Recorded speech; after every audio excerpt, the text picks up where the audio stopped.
Special മീൻകറി ഉണ്ടാക്കാൻ പോകുന്നതാണ്. ഇതെല്ലാം ഹോസ്റ്റലിലെല്ലാം നിൽക്കുന്ന മക്കൾക്ക് എളുപ്പത്തിൽ ഉണ്ടാക്കാൻ വേണ്ടിയിട്ട് കഴിയുന്ന ഒരു മീൻകറിയാണ് ഉണ്ടാക്കാൻ വേണ്ടി പോകുന്നത്. ഏതായാലും ഞാൻ ഉണ്ടാക്കി നോക്കട്ടെ. അമ്മ ഉപ്പിടുന്നുണ്ട് മീൻകറിയില്.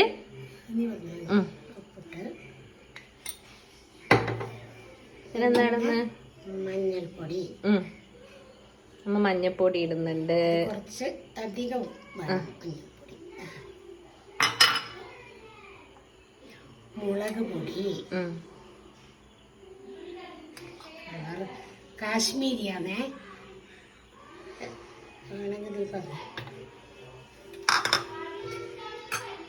ഇതൊന്ന് ഇളക്കി യോജിപ്പിക്കാം.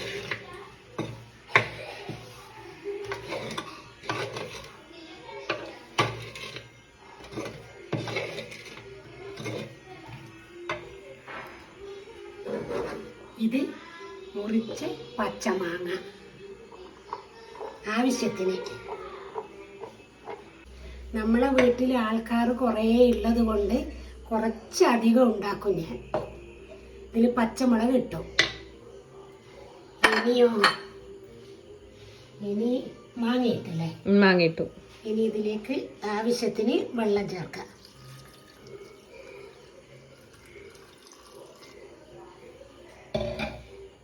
ഇനി എല്ലാം ഒന്ന് ഇളക്കി യോജിപ്പിക്കാം.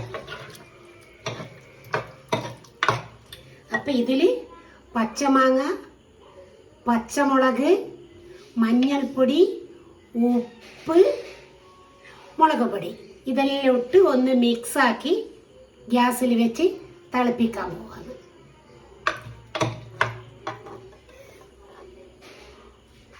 ഗ്യാസ് ഓണാക്കാം.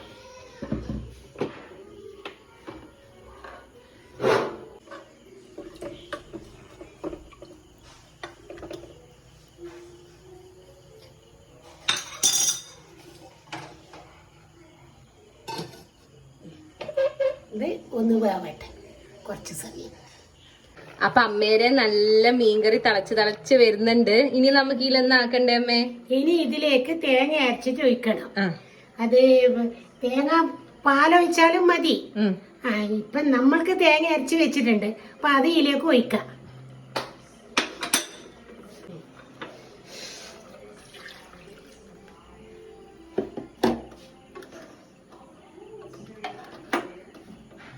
ഓ നല്ല മണം ഇപ്പളേ വരുന്നുണ്ട് കേട്ടാ.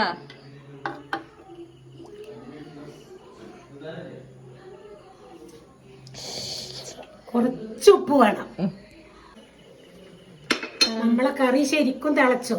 ഇത് മുൻപാണെങ്കിൽ എങ്ങനെയാന്ന് പറഞ്ഞാല് മുളകും മഞ്ഞളും അരച്ചിട്ടാണ് ഈ കറി ഉണ്ടാക്കല്. ഇപ്പം പിന്നെ എല്ലാം മുളക് പൊടിയും മഞ്ഞപ്പൊടിയെല്ലാം കിട്ടുമ്പോൾ എളുപ്പത്തിൽ അതിനെ എങ്ങനെയാക്കി. ഇനി ഇതിലേക്ക് ഒരു കറിവേപ്പില താഴ്ത്തണം.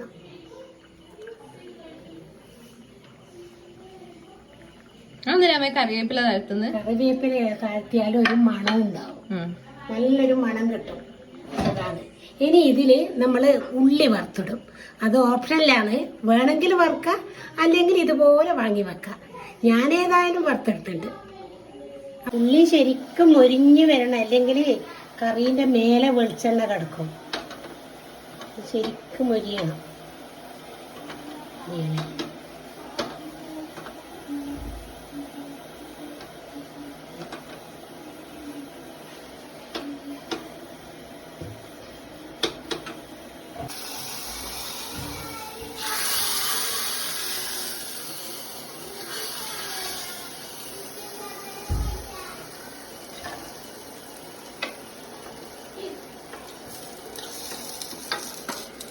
അടിപൊളി മീൻകറി റെഡി.